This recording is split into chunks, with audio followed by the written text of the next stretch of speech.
Welcome to the Smith and Rowland Show. Let's join our host, Alan Smith and Jeff Rowland.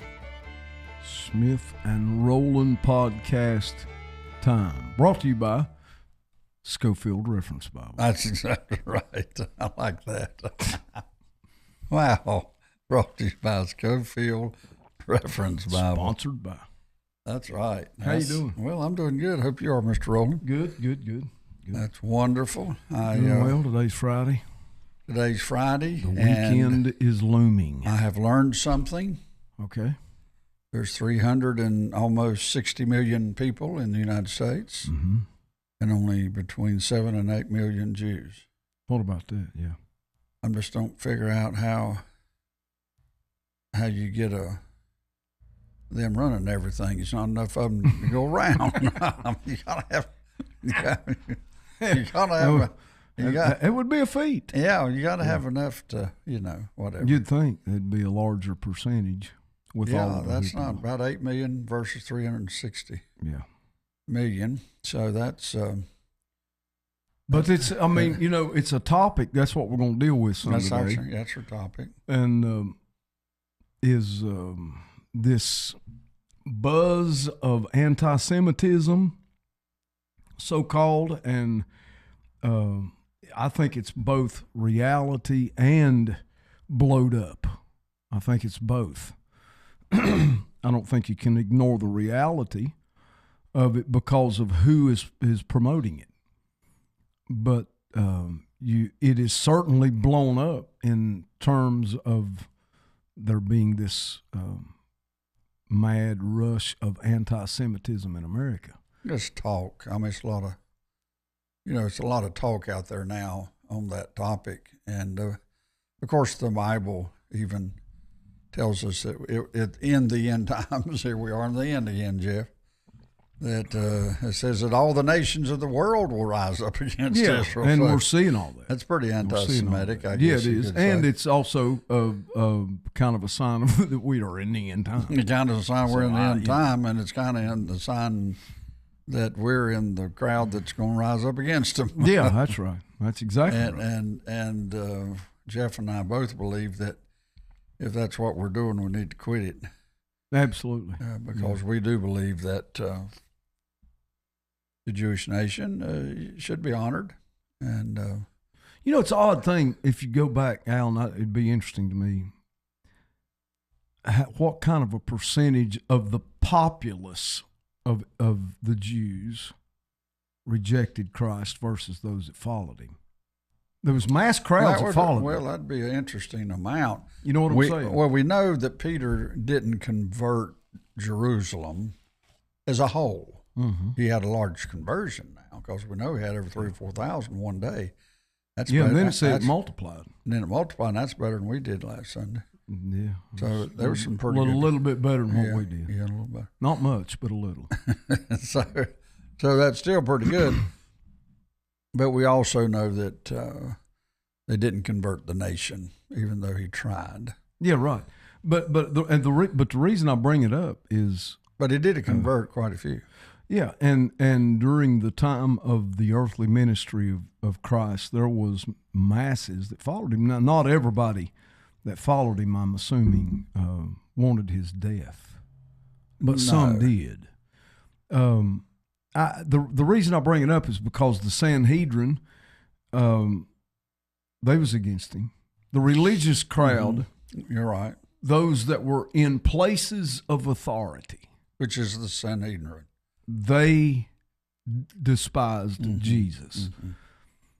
So I'm saying that in terms of those in America in places of authority and influence. Mm-hmm. I think that the percentage of anti-Semitic rhetoric and behavior would be larger in those in places of authority than it would in the population. Yes, I understand what you're saying. Yeah, and I would have to agree.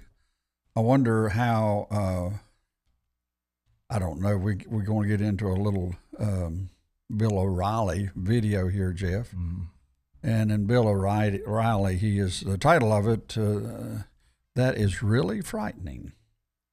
And he's addressing the Nick Fuentes antisemitism in America, his take on it, how his rhetoric, and I'll just call it rhetoric because that's what it is, of him spouting off the things that he says. I don't know. I don't think I can tell you Nick Fuentes was not raised in the same high school as I was. Definitely not than I was. Because he wouldn't. And he hadn't graduated but a couple of years ago. I know it. And so if you'd been in my high school, he wouldn't be talking like that. No, sure not in mine. Which brings up another. He says things like there's no consequence. Yeah, exactly. I don't get that. Me neither. And I don't understand. Well, I don't even understand how he could, at his age, arrive at any conclusion, much less the conclusions he's made. He seems to be pretty emphatic about it. Yeah, and I say this is going to be bad, and we'll probably get some. All right, I'll clean it up. Go ahead. Yeah, he's 27 years old, and I don't think he has any business influencing anybody at that age. I just don't think he's got enough life experience. He definitely doesn't have enough wisdom. That's proven by what he's saying. Yeah, that's the problem. I don't mind the age as much as I do. It's obvious he needs a little more age before he starts talking. But it speaks to something here. He's Nick Fuentes would be considered on the far right.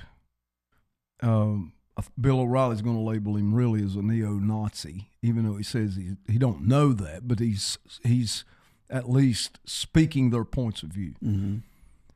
On the Democrat left, they're wanting to lower the voting age to 16. And they're serious about that. The reason is because they own that demographic. Mm-hmm. You know, if you're 16, 17 years old and somebody says, the government ought to buy you a car, they're going to vote for you. You know what I mean?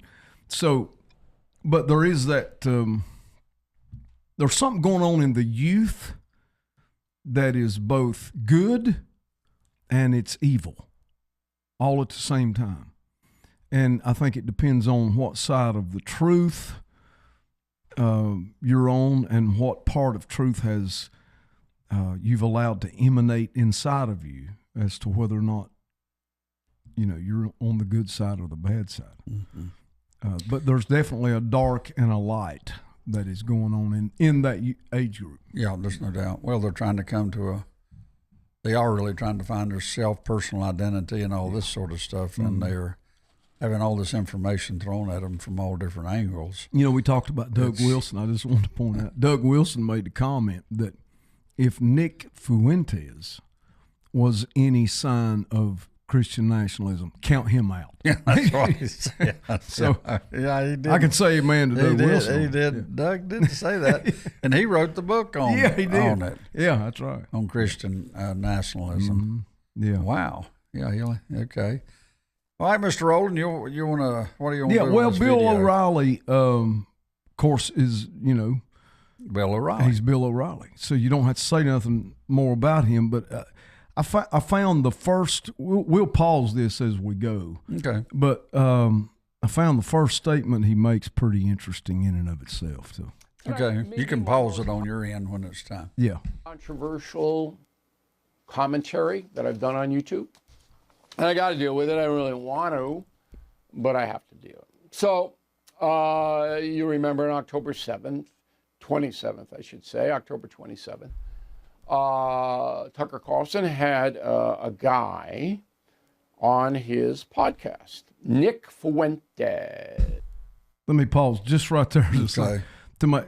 I found it interesting. He started this out by saying this is one of the most controversial videos he's done. He did. And, and that was interesting to me. It is to me. That was interesting. And it's about his reaction to Nick Fuentes being on Tucker Carlson's podcast. Mm-hmm. So he labels this commentary here as the most controversial. Now, Bill O'Reilly has done some controversial stuff. What makes this rise to such a level that he would say this is probably the most controversial subjects he's I would consider Bill O'Reilly the most seasoned journalist out there. Absolutely. In all honesty. Yeah, absolutely.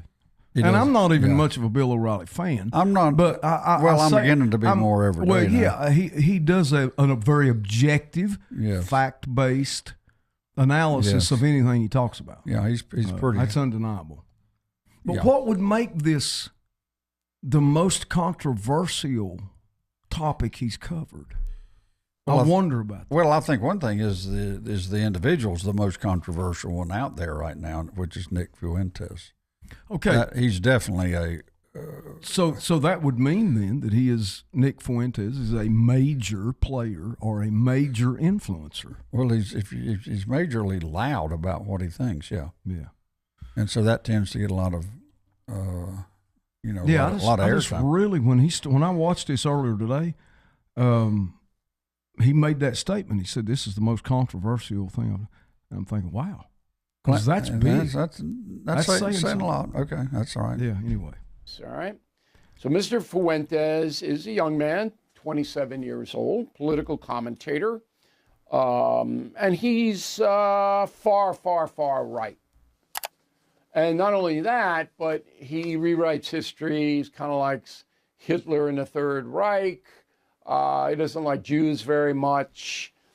And a lot of the things he says are anti-Semitic, in my opinion. He would say they're not, but you can decide that for yourself.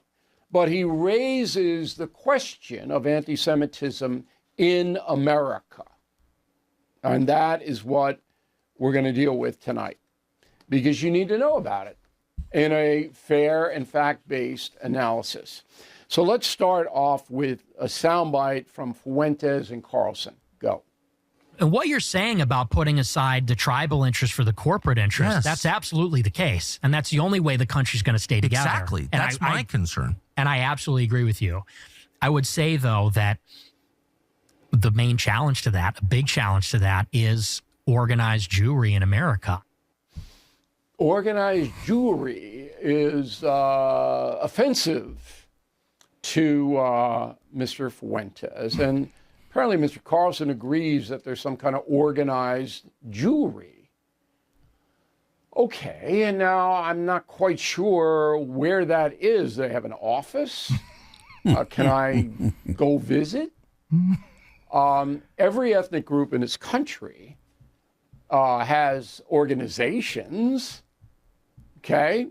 So you have Italian, you have Irish, you have Polish. They all have clubs and fairly organized. Some of them have political action committees that legislate on their behalf to try to get whatever they want put in front of the public.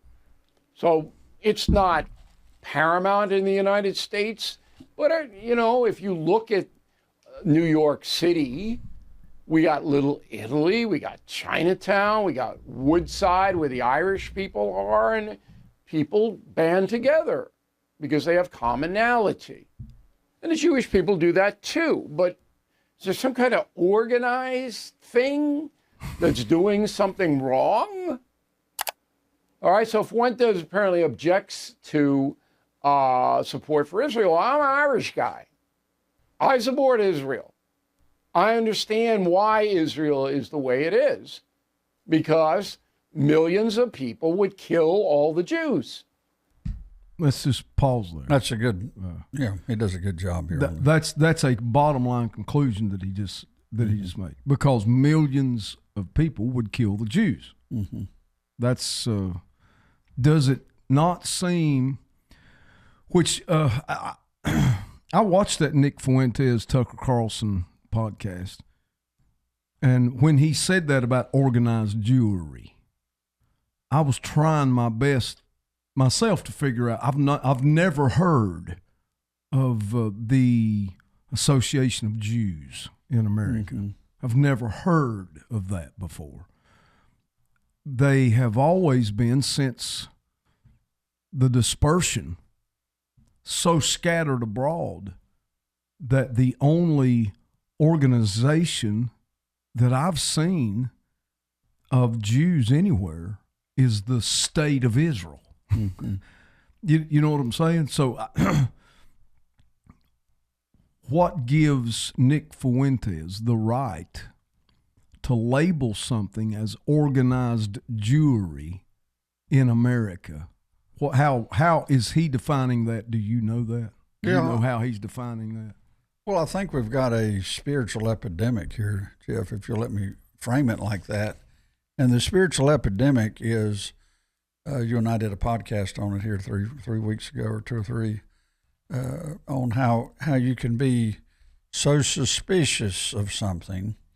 Suspicion, when you're really suspicious of something, it is an accusation without you owning what you just said. Yeah. It's a way of accusing somebody, which through the word suspicion.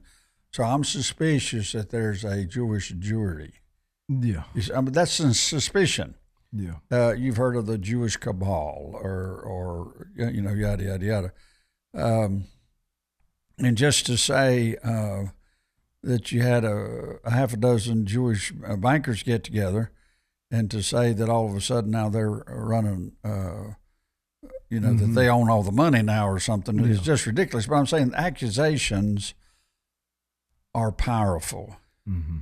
And now with the internet and podcasts, as we're doing and all of that, to make an accusation should take a level of responsibility of you're accusing. You can be trying to make a statement without owning it because you didn't really say it, and that's the type of witchcraft as far as I'm concerned. Mm-hmm. It's manipulative. It's very manipulative. And one thing I like about O'Reilly, he's a pretty fact-based guy. Yeah. He's pretty, he operates in the facts pretty much. So I think the accusations on an individual level, as the old drunk said, well, there's not nothing you can say about me but what it ain't true. Mm-hmm. So on an individual basis, Jew, Gentile, bond or free, black, white, Hispanic, whatever, there's individuals out there and we're guilty of all of it. But to label a whole race off of, individuals within that race, that would definitely be an extreme case. And for some reason in today's world, that's the reason I said Nick Fuentes, if he'd went to my high school, he definitely wouldn't have any teeth. Yeah. I'm just telling you, couldn't go around just sparking off all of this stuff. So what sets me back a little bit, and I guess it shows how redneck I am, but it kind of sets me back a little for Candace and Nick Fuentes and all, to make all these huge statements like they're making. And then they say something like, well, I've been threatened. And I'm sitting there thinking, only once? I'm like, did you not receive my letter? One time you got that? And I'm like, how can you run your app like that and then go to the store, which they probably don't go to the store, but go to the store and somebody not slap you? That's all I'm saying. Yeah, not that I'm saying that's what you should do. Yeah. But when you, but at Nick a point Fuentes, you run your yap a little, sometimes you can. I mean, his is without no regard of an individual whatsoever, and I don't know. I'm still trying to. Yeah, it's obvious I'm getting old because I'm still trying to catch up. I'm trying to figure out a couple of facts here. I'm trying to figure out. Fuentes is saying much the same thing Candace Owens is saying. They're both saying about the same thing. Mm-hmm. Tucker Carlson did not push back at all in that podcast on Fuentes. So apparently he his lack of pushback. Number one, he platformed him. Number two, he didn't do any pushback. That's what's really got him in a mess. Okay, so, and Bill O'Reilly's going to point out the same thing that you talked about the population of Jews I in got America. that from him. Okay, so now, that being said, what benefit is there of Nick Fuentes and Candace Owens rising up against Jews when we only have 7 million in America?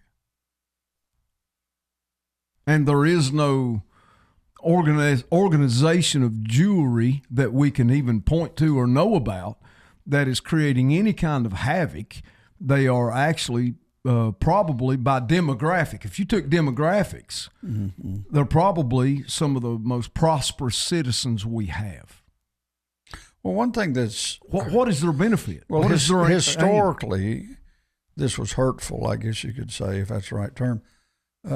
President Nixon came out with this big deal, and he was even talking to Billy Graham. He's been cited a couple of times in some private conversations, saying how the Jews have the greatest influence in Washington.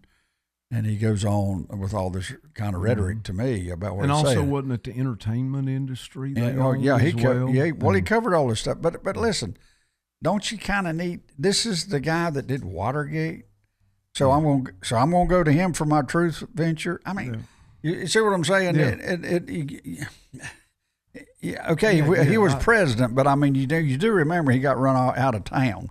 Yeah. So how much do I put? You know what I'm saying? I know exactly what you're saying. But I'm trying to get to what kind of benefit would Fuentes and Candace Owens and some of these others, what is their end game? What is their goal? What do they have in their political or theological spectrum that enhances their belief system by attacking Jews, whether it's in America or in the state of Israel? Either way, I'm trying to figure that out. And how did Jordan Peterson, of course, attack this question?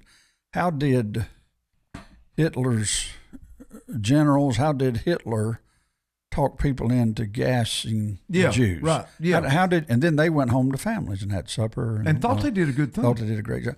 What causes people to say and do such horrendous stuff?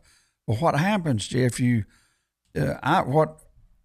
What happens to individuals is you can go. You've heard of a drunk or somebody's on drugs or whatever, and I'm trying to think of my term, that you're a functioning alcoholic. Yeah. Well, we have people that are functioning that are sick. That you take on. It's no different than a type of mental illness. To hate the Jews at the level of Fuentes and Candace, at the level that they hate them, Jeff. I'm like Bill O'Reilly, and I think he refers they're a little mentally off. Mm-hmm, mm-hmm. Now that doesn't stop a war, because it's obvious that somebody's off on something. If you want to go around and kill 500,000 people, but I'm just saying, suspicion. So basically, what you're saying is, when people hear such criticism or slander against a race of people or a person, then at some point it so devalues and denigrates that person or those people that they are no longer looked upon really as human. Or you at least believe the criticism to a point that it creates action in you, such as we're seeing with Trump. Correct. And you see, Jeff, in any type of psychology whatsoever, and I'm not a psychology major by no means, but I can tell you enough. I can tell pretty much what a cow's thinking. So you get to humans, it's easier. Yes. But nonetheless, Jeff. And here's my point: anytime paranoia. People that take drugs or drink or whatever, everybody says, well, they all lie. Yeah, but it's because of the paranoia. Paranoia is a mental sickness. It's a disease as far as I'm concerned, and it causes you to think out of balance. And Candace, it appears to me that she's very paranoid about every Jew that's ever been born, and God forbid she's going to end up turning on the main Jew, which was Jesus, if she keeps going. And I'm telling you that the paranoia she has set, she's got boogers everywhere. You see, and I'm just saying, you can get into a mindset of paranoia that gets you mentally off and thinking you can't decipher things properly. And I'm not saying you're supposed to make somebody good bad or somebody bad good. I'm just saying you got to keep your bubble balanced. If you don't, because now with Candace and Tucker and some of these, it's just everything's about the Jew. I'm like, come on, y'all. What happened to the left we were talking about here? Yeah. Huh? Well, that's. I mean, the left's gone. Gone. So I'm glad it's not a. Well, and not only that, but because everybody's taking their eye off the ball concerning the left, you now end up with a communist running New York. Now another one running Seattle. That's right. So, I mean, that's where it ends. Everybody got to try off the ball. They did. But now, back to what you're saying. So you had one person that created a lie called a Russian dossier against Donald Trump. Half the country started believing it.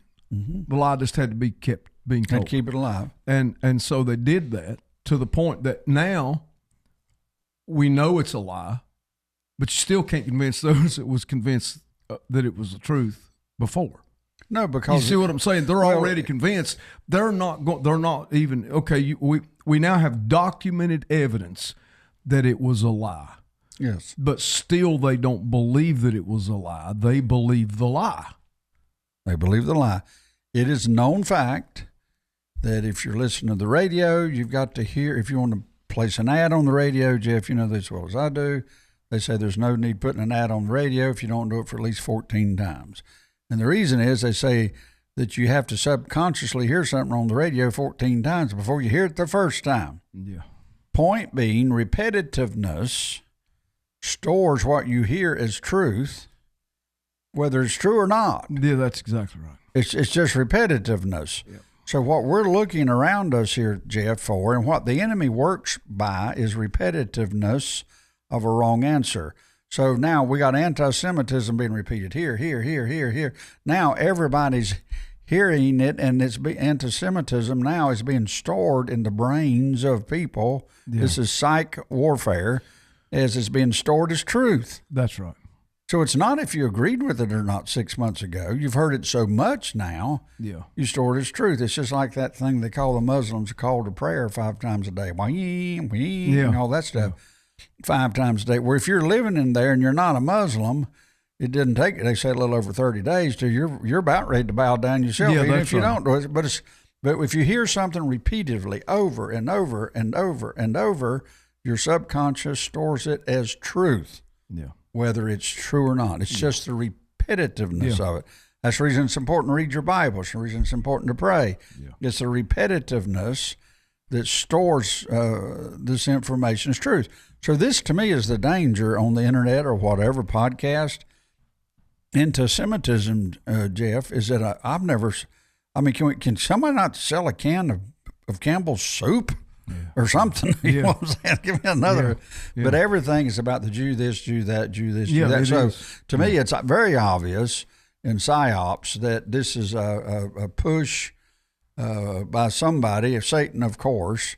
But to breed, there's more anti-Semitism in the United States today because people are hearing it every day. It's just a repetitiveness. And I think that it will eventually create what isn't there. That's the design of it. Yeah, that's the design. Yeah, so, you'll embrace it as true. Yeah. So Riley says that he knows that millions of Jews would be killed. Yeah, and he's right. And he's right. And also, Jeff, Fuentes is not, the Jews are over there, they know they're going to be killed.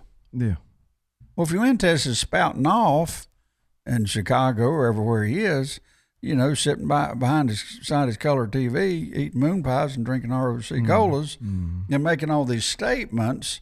And you can say, well, Fuentes, he's being threatened or whatever, got bodyguards. And I'm like, well, you need to be a little careful. Need to be more selective, I think, on some of their choice of words, because I think you're playing with spiritually atomic bombs here. And I agree. I totally very agree. Dangerous. And what you're seeing, way Jeff, dangerous. What we're seeing is very dangerous. Way dangerous. And I'm afraid we're losing Megan. Yeah. Megyn Kelly. I hear her. She's taking up for Candace. And I'm okay. If you're friends, you're friends. But just say, this is my friend, and I'm going to. But somewhere somebody needs to say, they're my friend, but I don't agree with what they said here. Yeah, that's right. You see. But anyway, let's go on there with Bill O'Reilly. He continues on here. Oh, that's why. You got to have a strong defense. They can't be tolerating terrorism, or they'll be dead. It's as simple as that. All right, so Fuentes goes on there, and he says this stuff about organized Jewry, and I'm going, what are you talking about? All right, he doesn't define it. Now, earlier, a few years ago, he did define how he believes, and it's scary. Roll that tape. Let's just get the Hitler thing out of the way. Do you actually admire Adolf Hitler? In some ways, yes. And I'm not a National Socialist, and I'm not I wouldn't identify that way because I'm a Christian. So I'm not any kind of a socialist or a fascist. I believe we should have a Christian government. It's a Christian country. God runs the world. We should have a government in accordance with that. But honestly, I don't share this histrionic Jewish view that Hitler is this exceptionally boogeyman, evil figure. So that's right out of the mouth of Nick Fuentes, and I'm still trying to figure out how in the world this guy gets to such a claim as to. He's 27 years old, and you heard what he said.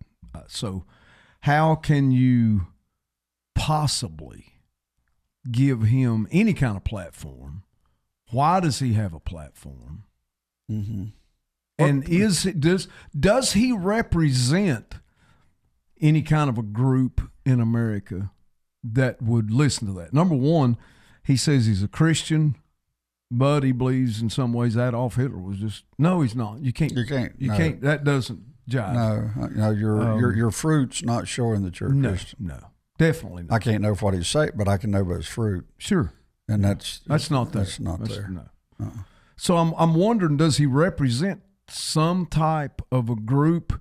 So for one thing, what this does is in the ears of a lot of people, they hear Christian, Hitler supporter, same thing. From a psychological standpoint, those that want to believe that will believe it. And then that will start getting perpetrated over and over and over and over again. That's why it's so important to me that people that love God and love His Word take stands on truth. So you got to know truth and then take a stand on the truth. Proclaim that truth, because what's left if we don't, in the vacuum of that, is a Nick Fuentes. And I'll be honest with you, Jeff. I really feel sorry for Nick Fuentes, because could you imagine if we could really get him born again? Oh, he'd be powerful. As a preacher, he'd be powerful. He had hold of the truth. He'd be powerful. He'd be a lot of horsepower. If we could get him into some kind of dispensational understanding of the Word of God and get him born again, he'd be on fire. He'd be ready. He would. Yeah. All right, let's go. Yeah, on. here we go. Now that is really frightening. Now I don't care what Nick Fuentes says. I don't care. He doesn't know anything. He's dumb.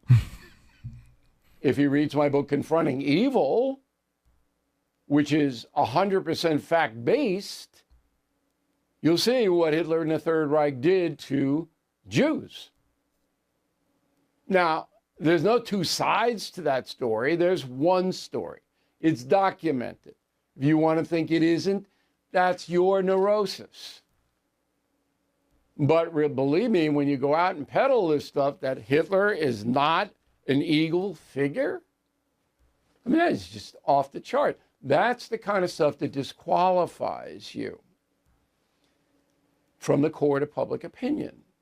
So I'm not going to book anybody who says that on my program, even though I can debate them into pudding in about 2 minutes. Why bother? Why give them a forum? They haven't earned it. This is stupid. Now, that's a good point. Right there. And I have to say that that's a slam against Tucker. And it should be. Because Tucker should have never have given this guy a platform. I think, Jeff, and let's time will tell if what I'm saying is true. I think Tucker's tired. I think Tucker is, and you know as well, we've seen preachers do this, Jeff. Yeah. I think Tucker is deplatforming himself. I do too. And I hate it. I would agree with that. And because he knows better. Yeah. He's got to be smarter. He's doing it to himself. Yeah. He's not doing it. He's sabotaging. He's sabotaging himself. Is what he's doing. And of course, we got to that'd be another podcast. But that's what I think's happening with Tucker. That's a good analysis. I think Candace's right. ambition's totally different than Tucker's. I do too. I think based on that, it would be a good opportunity for us to intercede and call people to pray That's for right. Tucker Carlson. I agree. Yes, amen. Yeah. So anyway, that's one more point that Bill. He said that this guy has not earned the right. That's what he says. I think that ought to be a standard in some ways. Mm-hmm. I really do. I think I do believe that. I believe in free speech. I think anybody ought to be able to say what they. But I do believe you need to earn the right to speak intelligently upon topics that you're talking about. Mm-hmm. And it also was refreshing because I've called people stupid on the podcast before and lunatics and all kinds of different. He called him dumb. Same. I just wanted to point that out. Brought to you by C.I. Scofield. Yeah. Here we go. More Bill O'Reilly. Bill O'Reilly. You can say and make up anything you want, right? That's what I told Bill Maher over the weekend. And if you want to see some of that, it's on BillO'Reilly.com. But I said, wait, Maher didn't have him on. I didn't have him on. I mean, why would you put people like that on? That's so irresponsible and hateful. Because millions of Jewish people lost ancestors who were burned alive or brutalized in camps run by Nazis. And Hitler ordered it. Hitler wanted it. Hitler did it. And you got a punk like Fuentes running around saying Hitler's not an evil figure? Come on. So he disqualifies himself. All right. Now, most people know that, but then it comes down to, well, if you're an analyst or a podcaster or something, shouldn't all sides be heard? Roll a tape on that. Now, let's talk about Tucker Carlson platforming Nick Fuentes. I would never platform Nick Fuentes. I would just never do. There's no click or view that's worth highlighting someone who's an absolute lunatic, who's detrimental to humanity, period. I mean, to put Joseph Stalin on a pedestal, 10/18s a day, it's you just don't do it. That girl freaking out, wasn't she? She was definitely freaking out. I think we hit a commercial there or something. But that was Eric Bolin that was on there. He used to be on Fox News and on the 5. And I was glad to hear him say the same thing. He would never platform him. And I just want to point out he also called him a lunatic. I'm just saying, you know. Oh, no, he used the P word. He did? Yeah. Well, brought to you by C.I. Scofield.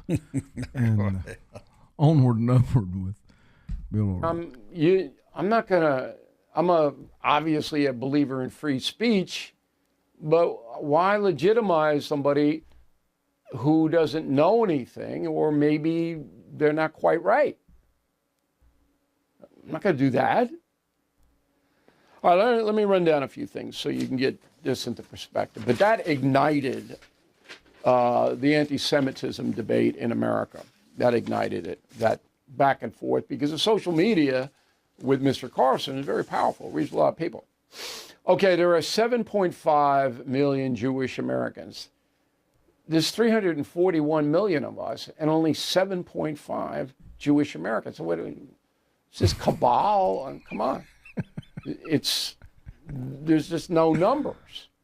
All right, New York, LA, Miami, that's where most of the Jews live in America. 23% of Jewish households earn $200,000 or more. That creates envy. So Jewish Americans work very hard. A lot of my business people are Jewish. And I've known them for decades, because they're very good at what they do. I'm Irish. They're Jewish. I raised in Levittown. There were Jewish kids all over the place. I never had a problem, ever. I don't know what it is. I just don't know what it is. Why would you pick out Jewish Americans for any scorn? For what? Now, anti-Semitism began more than 3,000 years ago. Here's where we get into because, stuff. all right, the Egyptians subjugated the tribes that evolved into Jews. You saw the Ten Commandment movie, Charlton Heston, Yul Brynner, and they were slaves. The Jews were slaves under the Egyptians. And then the Jews escaped. All right? And then they formed a bigger tribe. And the tribe clashed over land and culture because the Jewish people believed in a certain God and a certain theology. Enter Jesus, okay, who was a preacher in what is now Israel, Palestine. Now, the Romans who governed that territory back then, they despised the Jews. They thought they were the lowest precincts and vice versa. The Romans taxed them up to here, and Jesus was a Jew. And Jesus was attracting all of these crowds, thousands of people showing up. And I write about it in Killing Jesus, which is a history book, not religious. The Romans basically came to the conclusion, Pontius Pilate was the governor, this guy's not worth the trouble. Because the Jewish authorities in the temple at Jerusalem, they were jealous of Jesus. They wanted part of Jesus. He was taking away their power. So they solicited the Romans to kill him, and the Romans did. Then Christianity developed out after Jesus died, and some Christians blamed the Jews for killing Jesus, which is not historically accurate. Just wanted to pause there. Yes. Pause. Good place to pause. Maybe even a good place to finish up today. I don't know. It is. But I wanted to just point this one thing out. Theologically speaking, he just hit on what I believe is a growing lie. Which is? That is being perpetrated in the church, that the Jews killed Jesus. No. I believe that if you ask most Christians in most churches, that's what they'll tell you. That's what they'll say. That's what they'll tell you. Well, if they were raised in a good Bible-believing church, exactly, you're taught that your sins are what nailed Jesus to the That's cross. right. Yeah, that's right. Yeah. Bill O'Reilly's coming from a historical perspective, and he's correct. He goes on to say that the Romans was the only ones that had the power to do that. And that's true. And that's true. And in a historical way, it was the Romans that allowed that to happen. We know that God had a plan, was working his plan. Mm-hmm. But there are many Christians in today's church that know so little about the Bible that they would say the Jews did it. Yeah, that's right. And a lot of people would say that that's why they even believe in replacement theology. Yeah, that's right. It's because the Jews killed Jesus. So God replaced it. That's right. Gentile church. That's exactly right. And so that comes from just a lack of the knowledge of the Word of God. It also forms a theological opinion that affects a political opinion. Right. And I believe that is the most dangerous thing. And Nick Fuentes is tapping into that kind of a Christian viewpoint that I believe is probably in a minority in the church, but a very much growing minority. And I think that's why we're seeing such. I think the greatest damage too, Jeff, that Fuentes is doing, he can say all that he's saying, all right? You've heard all of his rhetoric. Yeah. But then he never fails to say, but I'm a Christian. That's right. But I'm a Christian. That's right. Mm-hmm. But no, you're not. No, he's not. Because your fruit is not showing that That's at right. all. That's exactly right. Of course, and he believes that he's a Christian because he's a member of the Catholic Church, I guess. Yeah. And so therefore he... either that or he believes he's a Christian because he was born in America. Well, maybe he does. I don't know. There's a lot of people that... and he can believe what he wants to believe. I'm not going to take that away from him, but I will say that if he is one, he's eating his own fruit. Well, he's if he is one, he needs to go back to Sunday school. Yeah, and he needs to run that back through. Yeah. But there again, I think the devastating part is he always says, "But I'm a Christian," That's so he is setting himself up as representing Christianity. Yeah, used to be Billy Graham. Now we got Nick Fuentes. Nick Fuentes. And that's what's happening spiritually and subconsciously behind the scenes. Yeah, that's right. And that's part of the warfare. That's part of the warfare. Yeah. All right, Mr. Rowland. Okay, Mr. Smith. Well, been a good day.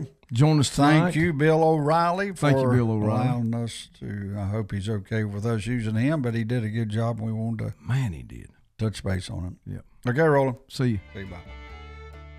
Thank you for joining today's Smith and Rowland Show. You can check out our website at kingdompropheticsociety.org and our daily unplugged podcast at smithandrowlandshow.podbean.com. You can also join us on Amazon, Apple, or Spotify.